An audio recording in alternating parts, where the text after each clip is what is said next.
What is going on, everybody? We're here. We're live for another episode of Geeks and Gamers Daily. And Jay, we've got a developing story that's been developing for years, it seems. I know you're excited. Yeah, I knew Ryan's excited. We get to talk about Star Wars and Dave Filoni. What could be better?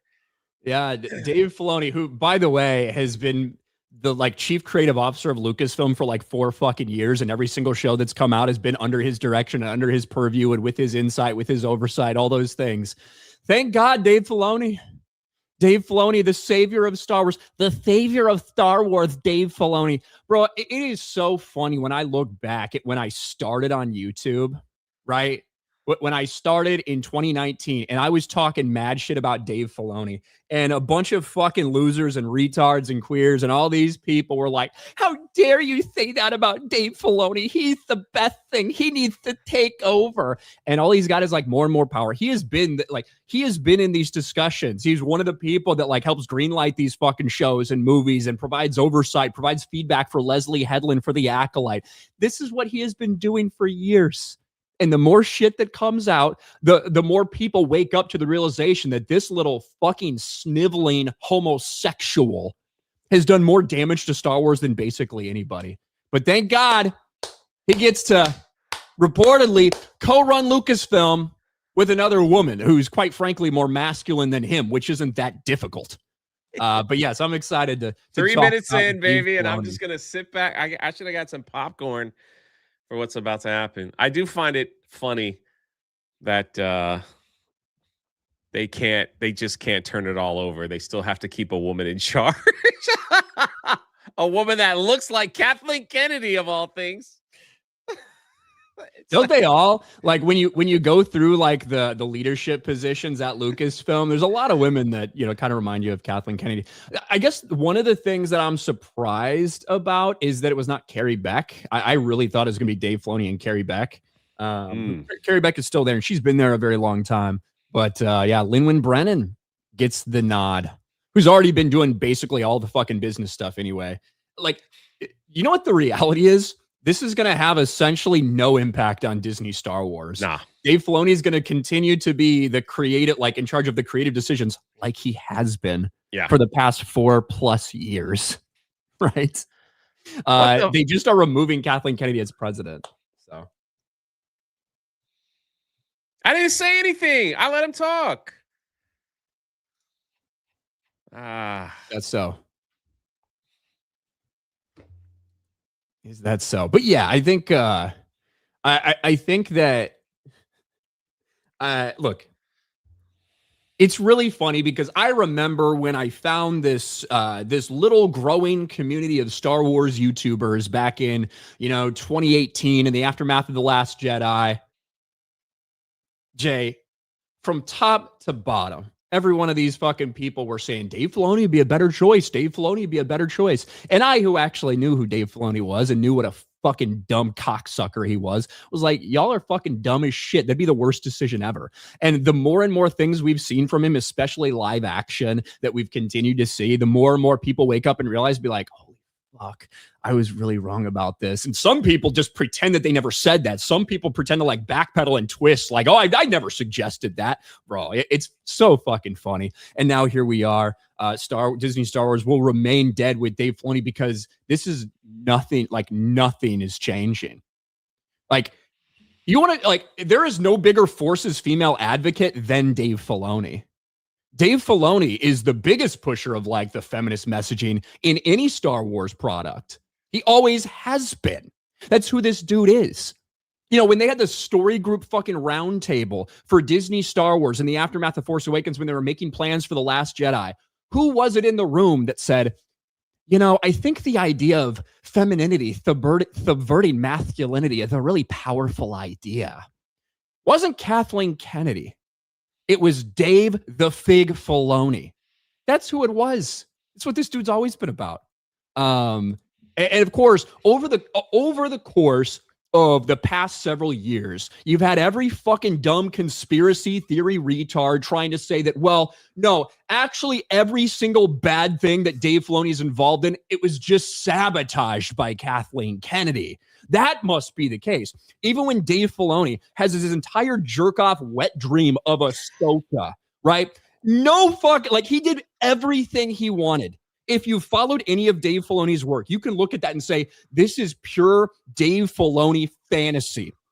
And yet, when it's not received very well and nobody fucking watches it and all this shit, people are like, well, it must have been interference from Kathleen Kennedy, despite the fact that she's promoted him time after time, that he has been the creative fucking executive at Lucasfilm, the head creative executive at Lucasfilm for over 4 years now. Bro, people are so fucking stupid, and I'm so glad to continue to be proven right time after time after time, especially when it comes to stupid bitch-ass Dave Filoni. The only positive is maybe he'll be a little more busy so his dog won't have to suffer quite as much, Jay. That's the only positive that comes out of this, if you're an animal advocate. I remember maybe it was like 4 videos in on my YouTube career, and I made Kathleen Kennedy's being fired because all those rumors were going around. And you're right. I think some of the funny ones were like people were finding like hidden messages in like the TV shows that Kennedy's gone or something like that. Like I don't know who freaking did it, but it was just like there was like, oh, if you translate the Star Wars, if you translate Urabesh and use this this trigonometry function and carry the 3, then this actually might mean KK dies. Like this is where people were. And we know the people that have been pushing the fake rumors for forever, the Civil War board, all this stuff. Like we've seen that it's been proven false. Kathleen Kennedy was always going to leave whenever she was good and ready. And the idea that these people didn't just work together, that they are lockstep when it comes to ideology, when it comes to their visions for Star Wars, anybody trying to push a message like that was full of shit. Because this is who Dave Filoni is. Someone brought on the chat Mike Zero. Man, if you've been to Mike Zero's YouTube channel, Star Wars is the farthest thing from it. He just does celebrity gossip videos now, you know. Mike Zero, like his channel turns into anything that takes off for us. Yeah. He then makes up a ridiculous, insane story about it, right? Where it's like, oh, Rachel Zegler's getting destroyed for these things. Then it'll be Rachel Zegler did a human sacrifice and showed Gal Gadot, and they fired weapons at each other on the set. And that's what'll happen, right? That's what'll happen. So yeah, that's been his thing forever. But I don't know, man. Again, if I guess we're talking about it, the source is Puck News. So the last source that Kennedy was out was like somebody, some scooper. Well, originally he Matt Bellani had reported that it would be taking place at the end of this year. 2026, right? What? No, at the end. Sorry, the end of 2025, like in the last quarter of 2025. In theory, I think he said before the end of the year, which this would still be within a calendar year if it does happen in 2 weeks. But we might as well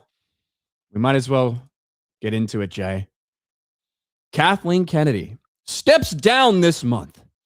Dave Filoni and Lin-Win Brennan take the reins at Lucasfilm. Now, a couple other people like Insnyder or whoever, they also said that Dave Filoni would be co-president, but they thought it was going to be Carrie Beck, blah, blah, blah, stuff like this. But these were the headlines that people woke up to this morning, or maybe you saw it, late last night, whenever it was. Dave Filoni and Lin-Win Brennan takes 2 people to replace Kathleen Kennedy, Jay. That's how incredible she is. Will reportedly replace Kathleen Kennedy as new co-presidents of Lucasfilm. As if we didn't think that Dave Filoni was enough feminine energy. Can you highlight Lynn's picture? I was showing I will. Okay. Dave Filoni will oversee all creative development, which is what he already does. Lin-Win Brennan will oversee executive duties. Announcements expected to be made in a couple weeks. This is what you wanted to see, Jay? It's probably an older picture, but how fitting is it that she's wearing the Star Cruiser Halcyon necklace that they were selling for like $750 around her neck? One of the billion-dollar failures of Star Wars. She decides to parade around with that around her neck. It's just perfect irony right there, that yeah, she does look like KK. I mean, it's one of those things. I think it's great. Maybe they just weren't selling enough of those necklaces and they had an extra and they're like, here you go, you can have one. Why don't you wear it? And it's like, bro, anyone who thinks there's going to be any change in Disney Star Wars because of this, let's just look. Right now, Kathleen Kennedy is president. Lin-Wyn Brennan and Dave Filoni are going to become co-presidents.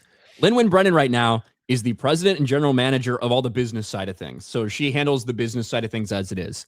You know who handles all the creative stuff as it is? Dave fucking Filoni. Chief Creative Officer, Dave Filoni, who's involved in all these pitches, all these things, right? Helped on the Obi-Wan Kenobi series, helped on the Acolyte, right? Basically the only thing that he wasn't involved in at all is Andor, ironically. But yes, he's going to continue doing what he's been doing. She's going to continue doing what she's been doing. And Kathleen Kennedy is just going to go receive awards somewhere and continue to produce movies, right? Because Kathleen Kennedy is still probably going to be producing some of these movies. Nothing has fucking changed. Look at that staff, man. You got four girls and a feminine man. All running Star Wars. You wonder why it sucks so bad. Look at this picture right here. Oh my gosh. Is there even a blonde haired person that they hired? They're discriminating against blondes. They got other people. We can go down, right? Still no blonde hair. Wait, who's that? Who's Doug Chang? What does he do? Doug Chang's been there a long time, actually. Oh, What does he do? He does like when it comes to like designing things and stuff like that. Okay. What's his actual title? Senior Vice President and Executive Design Director. Oh, okay. But he's been there a while. Here's a blonde person. There Vicky we go. Dobbs Beck. Vicky, another Beck. Any relation? I don't know, actually, to Carrie Beck. There's Blair. She got blonde hair. Okay. I take it back. How many of those men are gay? Just curious. I think we should put Megan Crumpacker up there just because of her name. Just because of the name. All right, everybody, welcome Crumpacker. President Crumpacker. I like that. But yeah, Doug Chang has actually been around at Lucasfilm for a long time. A long time. A handful of these people are still there from before, right? Yeah, that guy looks like Jeremy. Go scroll down a little bit. That guy looks like Jeremy right there. The Francis. What's his name? Francis Cardavoine. Dude. Oh man, look at that lady, Anna Yeager. That's quite a haircut there. Raymond Wu. You know what I'm noticing? Not a whole lot of blacks, right? Not a whole lot of black people. What are we thinking? But anyway, look, this is legitimately no change. No. And this is what I've been preaching going on 7 years at this point. And when I originally started my channel and started talking shit about Dave Filoni, I had people saying, how dare you? You know, he would be so much better. He needs to get more power. George Lucas's disciple, Dave Filoni. And the longer that has gone on, the more things that people have seen. And I'm not talking about cartoons for children. I'm talking about, right?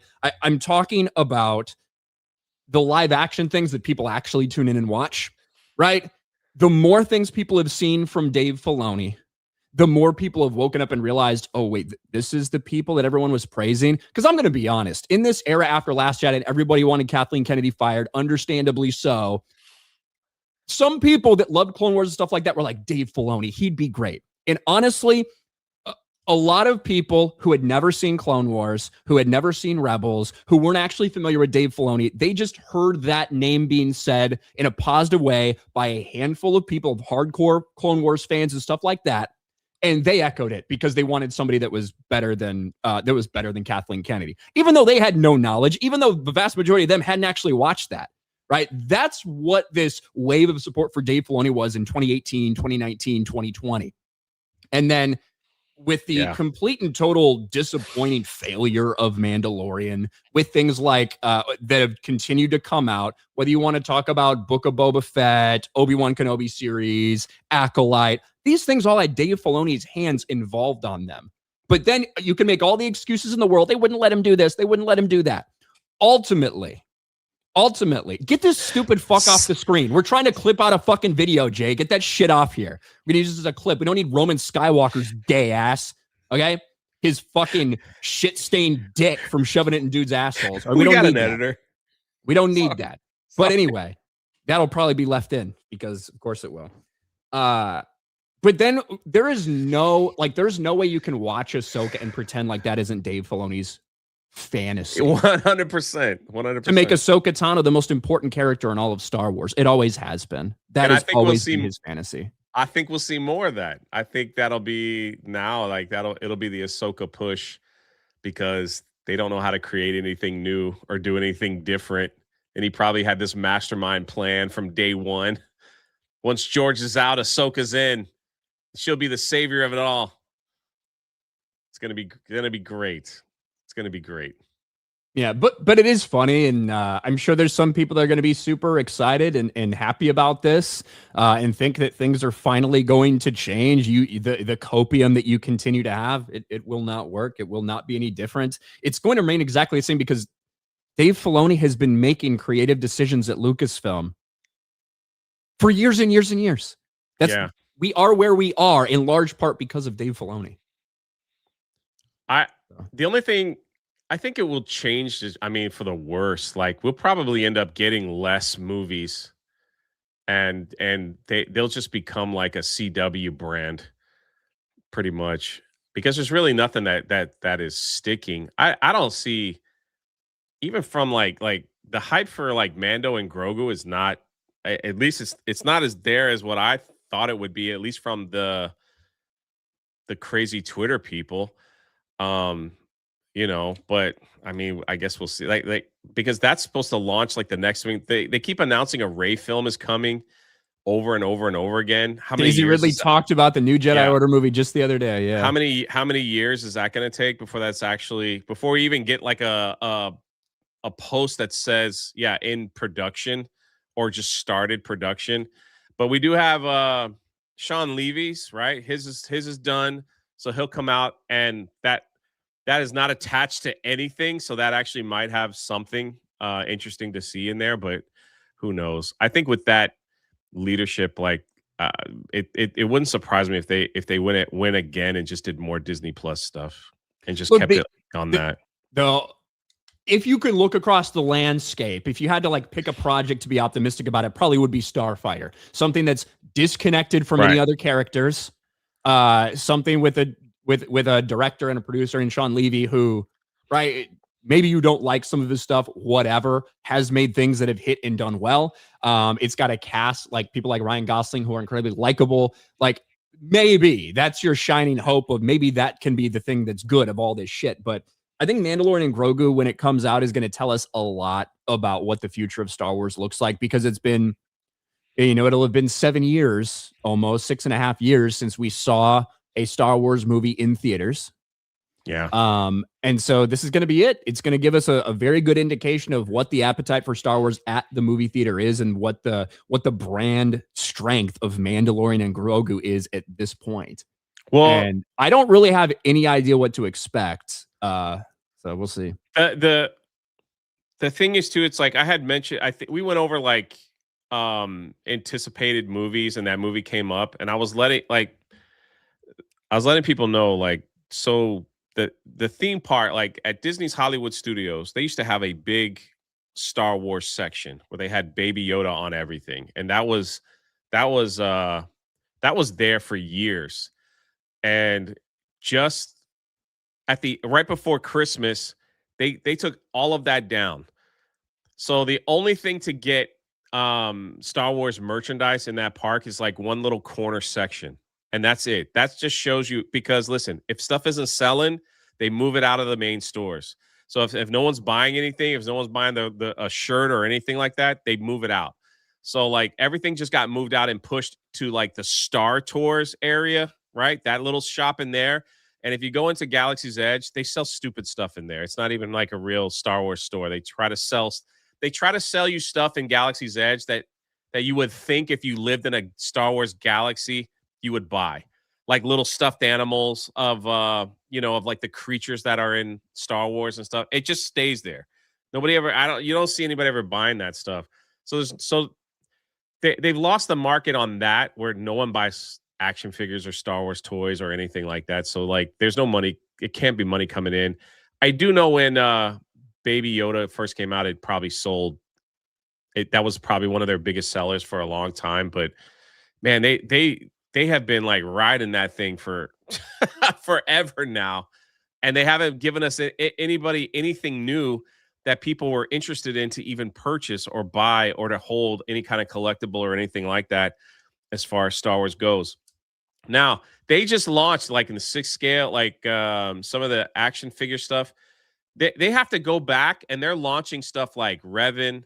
They're launching the Luke Skywalker from the EU series. What was the series where he had to like become, oh my gosh, he had to become like Dark Luke for a little while, and then Dark Empire. Yeah. So they're launching action figures from that, which just tells you like more people are more interested in buying that stuff than the current stuff that they have. And so to me that's a big problem. If they can't even sell merchandise or anything, they have a freaking land at Disney that makes no sense. Any other IP in the theme park is surrounded by current day stuff that's happening in the IP.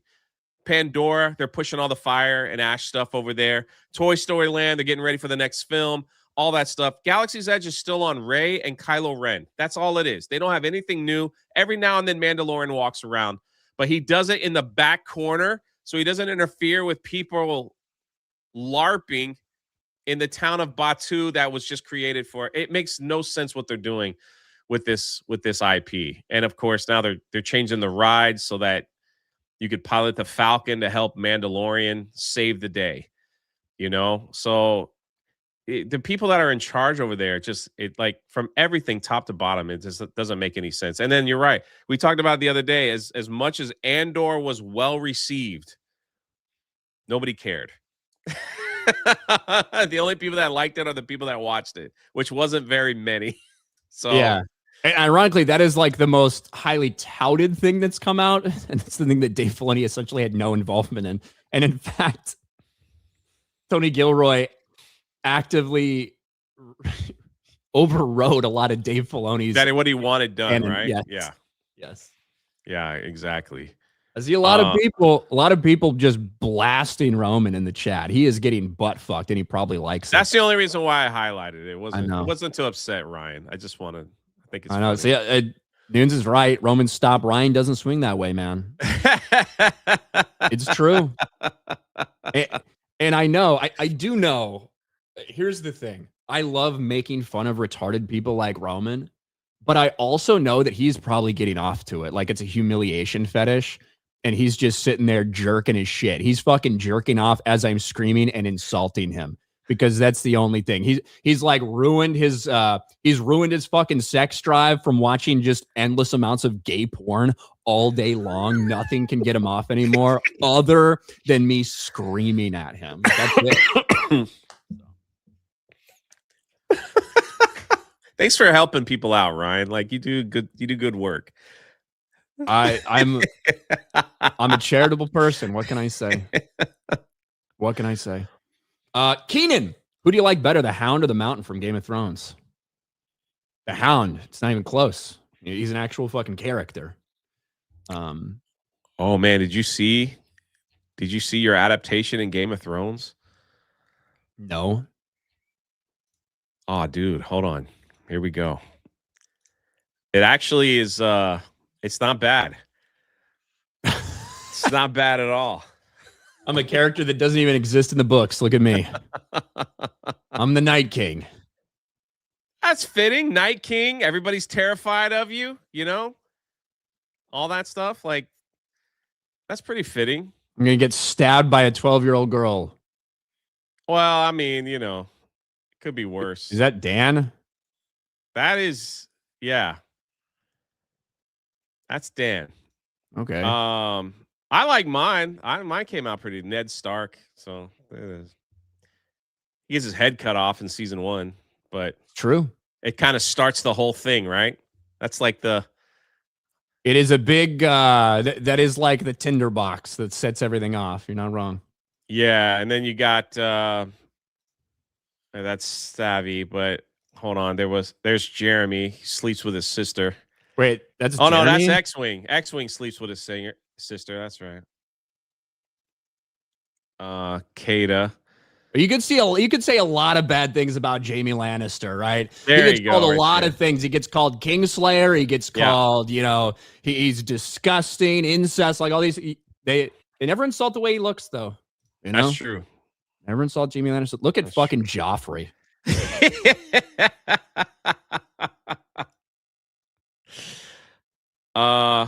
John, I don't know why. I don't know what Johnny has done. Is that supposed to be Brienne? Brienne of Tarth? Is that? Yeah. Yeah, there's we'll just go kind of quickly. There's Jed. There's Steph. I think that's it. Okay. Yeah. But I think Ryan was like, let's see, hold on. All right. It was Game of Thrones glamour shots is what it was. It's Beardo. Beardo's the Hound. He got his face all messed up. There's Littlefinger. Or Little Wang, is that what we call him?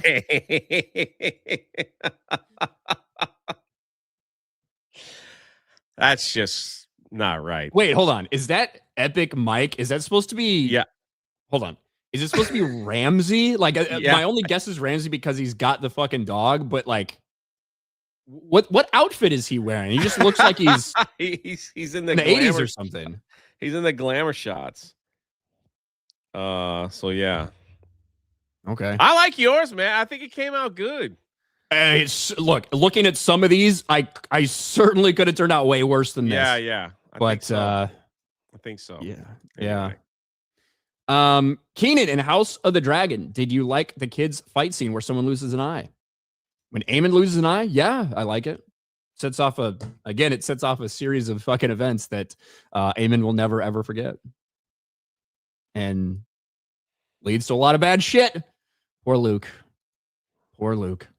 Alex Aircave, S tier Thursday, RK3PO, Meta PC, RK Outpost, Drunk 3PO. Oh, shout out. Thanks, Alex McCarthy. Jeremy the Cyborg, Ryan and Jay, check your Twitter notifications. I added you on some nice AI pics I made. Go, Jay. Okay. Bruce, people who don't like the intro have tested positive for low testosterone. Maybe that's true. Angst Kitten, how much longer do you think these Stranger Things secret finale theories will last? Well, considering that most of it and the conformity gate stuff is being pushed again by the shippers and the weirdos and the bilers out there, like the real like queer side of those, the fans, probably never to some extent, because they're so delusional that they are always going to think that there's no way they couldn't have had Will and Mike getting together in this. There's no way this could have possibly happened. So they are always never going to give up on that, but probably after a week or so. Bro, I'm not seeing. Oh, wait, here we go. Okay. Synaptic flow for 2. Already, here it come the fucking excuses for Dave Filoni. The Lin-Win lady will make decisions, not Dave. All right. Keenan, ever played Frisbee? Yes. Yeah. How about Frisbee golf? Never done Frisbee golf. Really? Never done any disc golf. I prefer regular golf. I don't need to. Frisbee golf is kind of fun. I feel like Frisbee golf in large part is for people who like suck at regular golf. So they're looking for something a little bit. Anybody can throw a Frisbee. Hitting the golf balls a little. It's not like you. It's they usually just have them set up at parks, and then you're like, you go to a park, you're like, oh, let's just give you something to do. Yeah. That's all. It's free, at least where I go. So, all right, real quick. This is Jeremy the Cyborg. He made some stuff like a mash between, it says Geeks and Gamers Star Trek Fantasy. So there's X-Wing right there. I like the swords, man. There's they have Mike. Is that Mike as Uhura? Looks like it. They got me as Spock. I'm really not that smart, but thank you. You got Jeremy as Captain Kirk. Then we got there's Ryan right there, Dr. McCoy. I'm okay with being McCoy. I've always loved McCoy, so I'm good with that. I don't mind being Spock either. I'm just not smart enough. Mr. Scott. Then there's of course Sulu is perfect. Oh, and I think that's Krista. So thanks for doing that. Yeah, that's cool. You hit the like side. It took me a minute to find it. American man, that crusty bum Eberflus has been fired. Thank God. 2 years in a row, Matt Eberflus has been fired. Good riddance. We've been saying that for what, 6 years now? The rumors have been out since The Last Jedi, right? Well, no, this is Eberflus. We're talking about the Dallas Cowboys defensive coordinator who was last year the Chicago Bears head coach. But sorry, I was like closing up my tabs. I missed half of that. Steve W. Fitch, Dave Filoni in charge of Lucasfilm. Get ready for a 600% increase in Ahsoka. Yep. Easy. 0, best duo on daily. Just a couple dudes being bros. Oh, God. Unknown for 199. Shit Clown Wars. Thank you. The Filoni is female, says Snacks. Corey Wilson in Clone Wars ain't that good. It's all sentiment from people's childhood, but it's really hit or miss. It is mostly miss, for the record. Insomniac, screw the haters, Jay. You're the best of us. I agree with Jay. Hail Vindicta, Beardo Fat. Hey, shout out. I think they were just trolling. Tobias, Zootopia 2 is now Disney Animation Studios' highest grossing movie of all time at $1.46 billion. If there's any intelligence in Disney, may learn from this. What, appeal to the furries so they can jerk off over shit? Maybe. Maybe. Hey, put something out that is a like crazy, strange, random mega hit phenomenon in China. Maybe. Young Stav, get ready for Ahsoka to be the most important character. She already is. And that's why I say nothing's going to change. Look at Ahsoka and look at her other appearances in these shows. She has been positioned as kind of the central, most important character that connects all of Disney Star Wars in this era right now. That's the truth. And you know what? Do you remember when Rise of Skywalker came out, Jay? Do you remember when Rise of Skywalker came out and you heard Ahsoka's voice among the many voices of the Jedi who were speaking to Rey, right? The dead Jedi who were like giving her strength that she was pulling from this, I am all the Jedi, that cringe scene. And people are like, oh shit, Ahsoka, that must mean she is actually dead. You remember what Dave Filoni's response was? No. It was to go on Twitter and post a picture of Gandalf talking to Ahsoka saying, some people thought I was dead too. Oh. You don't remember that? I don't. Holy crap. So I don't remember even that. if you think she might be dead by Rise of Skywalker, it's not going to happen. Like, she'll probably ascend to some force deity. I'm not even fucking around with you. It's probably what's going to happen in Ahsoka. You think they'll finally... You think they might pull an end game and like crack open the time travel there and she could just go back and change some things? I think they'll run out of ideas. Between worlds, anything could happen. Yeah. Look, so this is on Christmas. Yeah. Christmas 2019. This is a handful of days after the release of Rise of Skywalker when you hear Ahsoka's voice. Dave Filoni was thinking of all of you this fine morning. Happy holidays. And it is a picture of Gandalf talking to Ahsoka. People thought I was dead too. Look how that turned out. Mm-hmm. And I all do of remember that. The Gandalf the gray and Gandalf the white with Ahsoka the gray and Ahsoka the white stuff. It is so fucking childish. Dave Filoni writes like a kindergartner. He fucking does. He writes like a kindergartner. Congratulations. That's the future of fucking Star Wars. Ministry of Wrong Thing. KK is gone. Yet it just feels like Tuesday. Sad. Nobody cares. Eric K. Happy January 6th, everyone. Worst day in history of the world. Well, according to some. Apparently. Over on Rumble, Derek PG Beeler. Dave Filoni looks like he could be Noah Schnapp's dad and just as gay.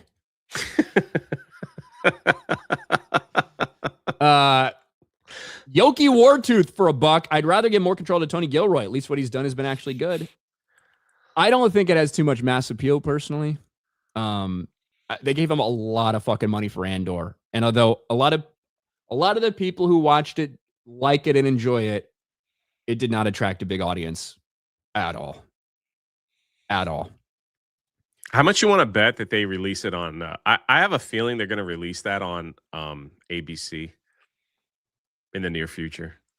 Didn't they already do something like that? They released the first 3 episodes on Hulu.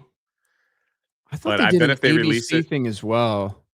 I don't remember it on ABC, but maybe. I figure like they would try to make some money back with ad revenue if they put it on like prime time. At least that's what they'll think. Yes, Andor did air on ABC. Did it really? Yeah, first 2 episodes of season 1 were broadcast during Thanksgiving week in November of 2022, alongside FX, Freeform, and Hulu to draw viewers to the Disney Plus series. Well, shoot. Never mind. Great idea, Jay. You thought of it 3 years after the fact. I didn't think it was a great idea. I was just like, that it's more like a desperation attempt. They're like, we got these good shows that nobody's watching. Where can we stick them that maybe it'll attract an audience? So, Jay Thama, will Dave Fellatio supplant Rey with Ahsoka? Great decision since he brought back a bifurcated Darth Maul. He's a tool. He is a tool.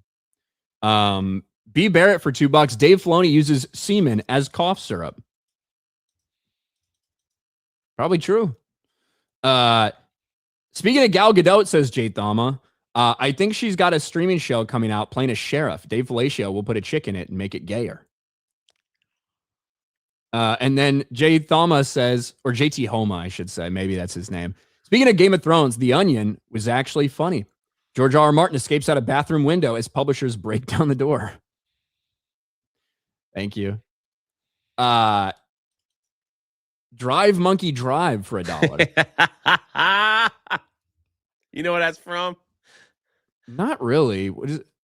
I don't remember that. Grandma's Boy. We were talking about it last night. Oh, yeah, shit. And I kept saying, I was like, drive, monkey, drive. And then Brandon from the Rippaverse came. He goes, I just came in this chat. What is Jay saying? Oh, shit. Like, it's from a movie. It's from a movie. I can't stop coming. They were... Deviant Gourmet. I take it by the disgust. Rye is a power bottom. Thank you. Bearded Sports Psych. Ahsoka is now Rey's grandma. Palpatine hit that. Sure. Chromerica Industries. Filoni's a one-trick pony. Clone Wars, Rebels, Mandalorian, Bad Batch are all about badasses that suddenly need to babysit some youngster. Dumb. Not wrong. Snacks for $5. Ryan, you got any fucking idea about, hey, it's fucking distracting having Roman Skywalker in the middle of a fucking screen. Give me a fucking answer. Is that what I said? Yeah, but it was worth it. It was worth it in my opinion. Master Austin, gifted membership. Thank you, Master Austin. Achilles Jones, Filoni's leadership besides Clone Wars is rather discouraging. AI guys are making astonishing Star Wars material these days. Yeah, it can be cool. I'm not a huge fan of like AI fan films and stuff, you know. I think it's fucking cool and, you know, allows some people to get this like visual experience, but you know, that's what Elon Musk was talking like when he was on Joe Rogan, he was talking about that. He's like, we're coming to it. He says we will see a day when all we have to do is put in a prompt and a movie and a show will be created for us. So if you wanted to watch a Star Wars show, you just put in, how did Luke Skywalker get his kyber crystal, right? And then like the 30-minute show would pop up and you'd watch it. Right, but He was like, that's how crazy AI is going to be in the future. So if you have an idea and you're like, oh, I want to watch a movie about pirates, and it's like like pretty soon, like maybe not in getting my to that lifetime. point, basically, yes. Yeah, not in my lifetime, but no, in your lifetime, Jay, within 10 years, easily. Well, it's like what he was saying was like, we're going to start teaching. We're just going to have classes on how to prompt AI. Like that's all you need to do now. Like you don't need to learn math. You don't need to learn this. You don't need to learn that. Just how to prompt AI to get the solutions to the issues that you have. So, or the entertainment that you want. So if you want to play a video game, you've been taught how to prompt correctly and you just prompt it and you could play. So it's pretty crazy, right? Yeah. And it's like, there's probably some people that can get a lot of fucking good vibes and it feels cool to watch that stuff. I don't like watching AI stuff. It feels soulless and hollow to me. Right? It's just the way it fucking feels. So I don't know. Marcus Rubicus Venezuelanus for 2 Star Wars. Delenda Est. Thank you. Luckfield, wishing you peace, freedom, and justice to your new empire in 2026. Tobias says, couldn't clarify the membership one, but I mean, Disney should learn to shut their execs and agenda the hell up and let people who enjoy making movies and having fun actually make movies. That'd be great. Also, sequels to popular things tend to help too. Yeah. And Zootopia was like popular for sure. Spikefish Network, mom retires, or shit mom retires and puts her shit children in charge. Captain Penguin, Jay, I like Beast Wars more than Transformers. I like Beast Wars. Crimson Cripple. Ooh, this is a good question. Krispy Kreme or Dunkin'? The world must know. You misspelled Dunkin', by the way. Like the way you spelled Dunkin' makes it seem like it's a black man, but I think you mean Dunkin', like Dunkin' Donuts. Dunkin' Donuts. Not Dunkin', the man. Jay, what's your take? There's only one. Hot, glazed Krispy Kreme donuts will always be superior to anything donutty that's ever made. You get a dozen of the glazed Krispy Kreme right from the factory, and they're warm. They melt in your mouth like cotton candy. Freaking amazing. That's the best donut ever. I have a nuanced take. It's basically a cop-out take. If you're talking about a normal ass glazed donut, like there is no better experience than a warm, hot, glazed Krispy Kreme donut right out of the fucking thing. You know, they hand one to you while you're waiting for them to fill the rest of your order up. You know what I mean? There's nothing better than that. However, for every other type of donut, jelly filled, cream filled, Boston cream, fucking chocolate, like chocolate cake donut, powdered sugar donut, all the like the coffee selections and stuff like that, Dunkin' is better for everything else other than the original glazed. I give you that. Now, I will say, Krispy Kreme a couple months ago did this cool like Harry Potter fucking thing where they had some specialty Harry Potter donuts. I did go there for those. Those were fucking good. Those were good. But yes, I love Dunkin' Donuts, man. I love Krispy Kreme. And Voodoo Donuts is just like a special treat every now and then, right?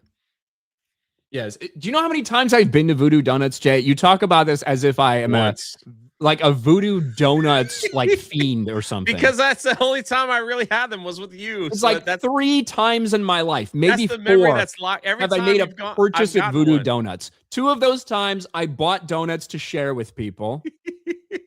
It was such a lovely experience. Listen, the fact that it was a lovely experience, that's why it's like ironed in my memory. I've never bought Voodoo Donuts. The only time I've had them is when you bought them for me. Just mooch off me. Yeah. It's really nice. Those things, I don't even think those are donuts. Those are like cakes. Yeah, they can be pretty crazy. They can be pretty crazy. But the thing is, I'm never doing that again because Nobody eats them all. Yeah, I buy them because I think people like, I'm like trying to be like nice and generous. I don't even know why. Basically, I probably just wanted a donut, and since I was in there and went through that line anyway, I might as well buy a bunch for people because it's a long way to wait for it, and because I'm there on time and everyone else is fucking late. Status quo for anything we do, right? That is the way it is. Whenever we have a fucking group event, motherfuckers are always late. I'm always on time. Piss the fuck off. So I should just show up late so I don't piss myself off as much. But so I get these. I'm like, hey, you know, whatever. Get some. And everybody that comes up, they're like, oh, no, I'm okay. No, I'm okay. No, I'm okay.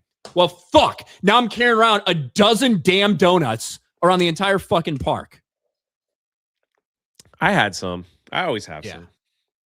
That was, I will say, it did lead to one of the funniest moments, like, for me.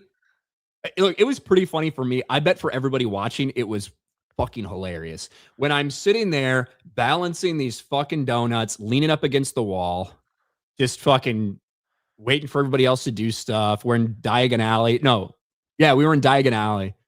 And some dude comes around the corner, even though I look like I should not be approached. Like, no one should talk to me. I'm fucking miserable. I'm angry. Obviously, no one should come up and ask me for anything. This one dude decides that I'm the person that needs, like, I'm the person who is there to help him. It must be me. And he walks up to me with his phone. He's lost. He's trying to figure out where to go. And he's like, hey, man, do you know how to get to, and as he's walking up to me, his phone slips out of his hand. And in one of the most cartoonish things that I've ever seen in my life, it's like, whoa, whoa, whoa, whoa, whoa, whoa. He's like fucking running and tripping and falling, and his phone is flipping around. And eventually it just fucking lands and falls right on the face at my feet. And I could have tried to do something. I could have tried to like grab the phone. I could have done something. I might have been able to snatch it. Instead, I chose to not move, not show any emotion, no expression whatsoever. And as the phone hits the fucking ground and you hear this crunch because it's probably broken, I just say, well, almost got it. That was it. And Jeremy there too, right? Like I was screaming, bro. Jay was dying laughing. I don't care. I laugh in front of everybody. Yeah. That is something like from a movie, bro, that happened in real time. He was like, bam. Yeah, and I'm just like, well, almost got it. And then what did he even fucking want? He was like, where is this at? And I was like, he was looking for, I don't know, where the ride was or something. But I wish we had a video of that. Yeah, that would have been glorious. I was just kind of irritated, but then I heard how everybody else fucking reacted, and yeah. Sometimes I wish I had a movie of my own life and I could laugh at my suffering and others. What's y'all's favorite South Park episode? I like the movie. I like the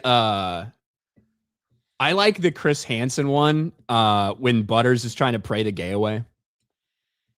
That's one, and I didn't watch every episode, but the ones I did watch, I like the when they made fun of Scientology, and that was such a crazy episode because some of the actors, right, weren't they like upset or something because like they were actually Scientologists? Yeah, I'm sure. So I thought Scientologists are weird, good. And they. Yeah, Scientology. There's very powerful Scientologists that back a lot of interesting creators out there. So yeah. Captain Dave Filoni is somehow worse than Kathleen. Tiggs, happy Taco Tuesday, lads. Ooh, tacos. Oh yeah, I could eat a taco today. Josie Pureblood. Y'all talking about the movie Grandma's Boy. My friend Nick directed that. To this day, still can't believe it became a cult classic. That's funny. That's crazy, actually. That's awesome. Yeah, we were all people were a little aggravated. They said because Beardo has never seen it, and you're kind of like, it's like everybody that's a gamer should watch that movie as a rite of passage. I think everybody should watch it. Period, whether you're into gaming or not. It's good. It's hilarious. There's boobies in it too, fellas. If you haven't seen it, just so you know. Jonah Hill. I think that was Jonah Hill's fattest movie. Could be. It might be. Please sit on my face. Yeah, I know. Good old JP. Bro, it's been a while since I watched that shit. It's been a while. It's been a while since Hollywood had a great year at the box office. Jay. Yeah. Hasn't it? Yeah. Do you remember? You've got a great memory, Jay, so I'm sure you do. Do you remember how after coping about how 2022 was going to be the recovery year, then 2023 was going to be the recovery year, then 2024 was going to be the recovery year for the box office in Hollywood, when we finally got back to kind of normalcy before the pandemic and all of these things? Well, then the mantra became survive till 25, right? Yeah. That's what it became, because people looked at the lineup, especially in the summer, like 3 Marvel movies coming out, fairly early in the year, Superman coming out, Jurassic World movie coming out, Mission Impossible, like all these things. And people said survive till 25, because that's when the box office is going to be back, baby. We promise. Well, summer didn't exactly work out that well. Domestic revenue barely matches last year. Why the summer 2025 box office was a major step in the wrong direction. And finally, when we got to the end of the year, you did get Zootopia, which was probably a bigger surprise than people thought. People thought it'd be $1 billion movie. Did people think it'd be a $1.5 billion one? Not so sure about that. And obviously Avatar, Fire and Ash. But turns out it's all about next year for the recovery year. Box office 2025 failed to meet even Hollywood's lowered expectations. According to year-end domestic ticket sales data reported by Variety, the 2025 box office closed at $8.87 billion, narrowly missing the already reduced $9 billion projection that analysts had framed as a realistic benchmark.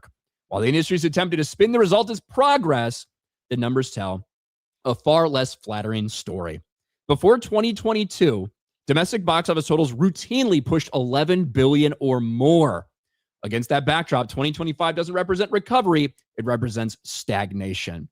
So essentially, it was about 1% higher, 1.5% higher than last year, effectively exactly the same as last year, when this was supposed to be the big booming recovery.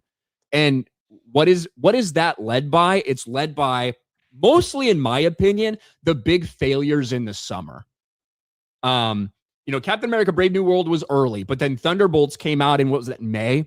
Fantastic Four came out late summer. Superman, Jurassic World Rebirth. I'm sure you remember, Jay, we sat here, we had these discussions where people felt that all 3 of those movies were going to be billion-dollar movies, where Superman, Fantastic Four, and Jurassic World were all going to push $1 billion, and which one was going to win was the question. And we said, well, Jurassic World's going to make more money than either of those things probably, but they didn't get anywhere close to that. And again, I don't know how long Hollywood's going to pretend to do the same thing year after year and pretend that next year's finally going to be the year that it makes a comeback. Now, there are a lot of big movies releasing that I think will perform better. I think Spider-Man will perform way better than any of these Marvel movies. Obviously, Doomsday, kind of an unknown quantity, but I do think it'll make a lot of fucking money. But yeah, 2026. Now it's on to 2026. This will be the year we promise everyone. But it's kind of the same thing year after year. Well, it's kind of funny that the December box office was probably the biggest month, right? With Zootopia and Avatar coming in, or Zootopia was in November, so it's like the winter box office was better than the summer box office. But so much has changed since then, because before it was like, well, it's COVID, it's the lockdowns, it's that fault. But now it's like with streaming services and the movie theater experience with bad films and films that they don't care about anymore. They're just not like, they're not, I think it's just a combination of things. And if Netflix, which looks like it will happen, purchases Warner Brothers, we could see another fall from box office numbers completely if they decide to really we're just going to release movies for a weekend and call it, so the landscape is going to completely change in the next few years as well. So I don't know what's going to happen. The $1 billion movie could turn back into one of a rarity, not because the movie's bad, simply because they might not leave it in the theater long enough for it to you know what I'm saying? Like, I mean, it is a rarity even now. Like, what do we have? 3 last year, and 4 this year if you count Naza from China. But if you're talking about like Hollywood ones, yeah. And even though it's about the same money that's come in, another worrying factor is I think ticket sales overall were about 11% less because of the inflation, because of how much tickets are costing right now. So you can say we were stagnant from last year, but in reality, you lost 11% of your audience in terms of total ticket sales. That's a fucking problem. And in 2019, how many billion-dollar movies were there? Was it like 9?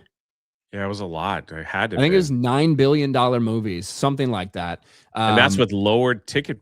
The ticket prices were cheaper, and your money cost more. well, let's see. The billion-dollar films this year was that it was a sequel. That one that did 2 billion in China or Japan, wherever one it was. It was Zootopia 2. That was a sequel. It was the live action Lilo and Stitch. That's a remake, and another sequel, Avatar. So nothing, all but one animation, nothing really new grabbed the audience to go back and rewatch films over and over again. So, you know, I do think like maybe we'll see the rise of these low budget films like a Five Nights at Freddy's, or even Sydney Sweeney's The House. Was it The Housemaid? Is actually doing pretty well, even though it's very low budget. It's doing very well based on its budget, and right, based on its budget. So, and those things are great for the studios that are making them, right? yeah, Those things are moneymakers for the studios. When you talk about the industry as a whole and theaters trying to stay in business, yeah, it doesn't really. For instance, if Avengers Doomsday cost $1 billion to make that movie and it makes $2 billion in theaters, and Disney doesn't even break even on it, that doesn't matter for the studios because they made $2 billion in ticket sales that they split with the studios. Whereas something could be a financial winner for a studio like The Housemaid, but if that grosses $250 million, the profitability for the studio doesn't matter for the theater. So it is it's mutual relationship, and more theaters are going to continue to close over the next year or two because they can't afford to stay in business, which is then going to make it even more difficult for them to make money. exactly. Theaters. So exactly. That's what I'm saying. It is a symbiotic relationship on which both sides are currently losing. And speaking of The Housemaid, Lionsgate just announced via Deadline that they're green lighting a sequel for 2026. So that's the thing. It's like it was like a $30 million budget, roughly. It did 100 million. And now they're like, well, we can do another one. Same thing with like Five Nights at Freddy's. It was like very low budget, made enough. We can make a couple sequels. We're going to make a little money here and there. People will enjoy the film. It's not designed to do $1 billion, but it was designed to make money. So, So we'll see. See. Maybe next year. Yeah, maybe. Chicks with dicks in 26. That'll be Hollywood's mantra.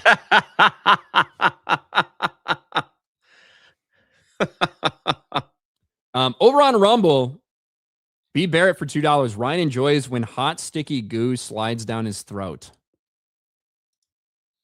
You're a weirdo, B. Barrett. What? Thank you for the super chat. I think he's talking about Krispy Kreme donuts. Oh.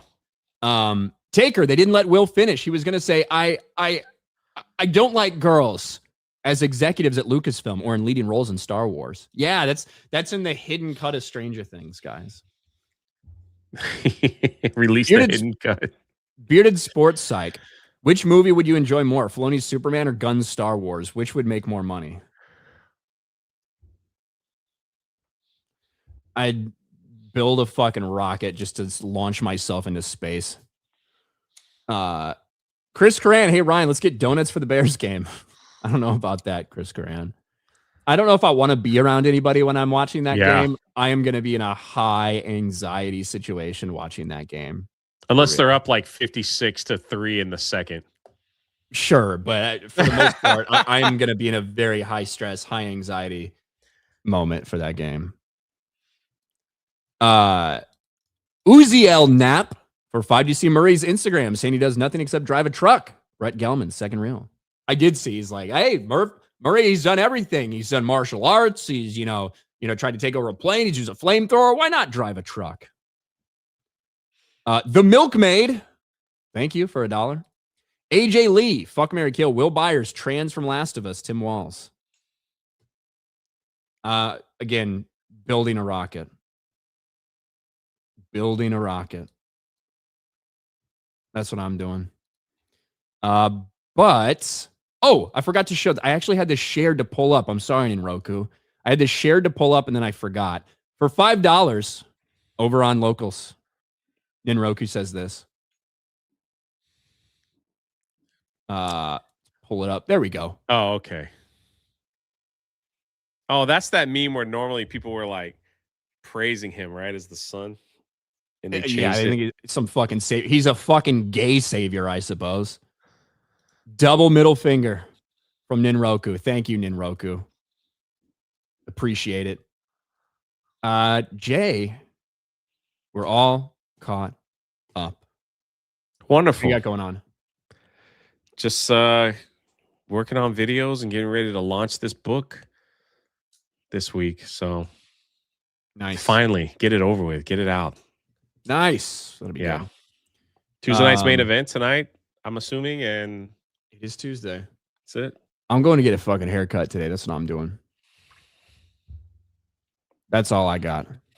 So, but thank you guys for hanging out with us, watching me bitch about Dave Filoni for the 7th year running. Fuck Dave Filoni. Looking forward to many more. Fuck Disney, Star Wars. All right, everyone. That's it. Goodbye. Have a good day. We won't see you tomorrow, but somebody will. Bye, everyone.